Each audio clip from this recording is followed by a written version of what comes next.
The next speaker is Deputy Owen Murphy.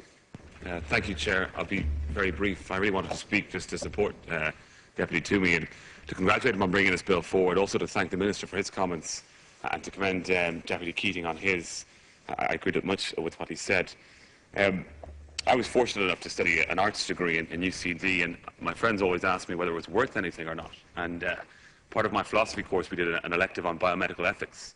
And during that, we studied ethical questions in relation to the state, society and medicine insofar as advanced medical healthcare was concerned, and looking at everything from in vitro fertilization, IVF, all the way up to end-of-life issues. And we went from first principles, looked at the technology, and it was actually incredibly informative for me, and much of the reading that I did at the time and the learning that I experienced has informed much of my approaches to these types of issues.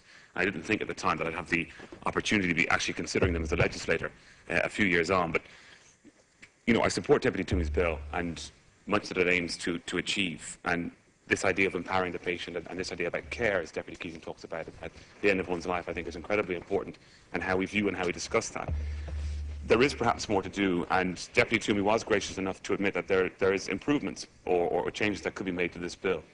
And one which has been highlighted already has been brought to our attention and been brought to mind by Amnesty International.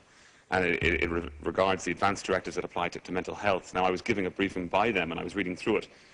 And one bit that caught my eye, and I'd just like to refer to here, was in relation to the Law Reform Commission when it was in front of the Justice Committee, talking about the capacity legislation.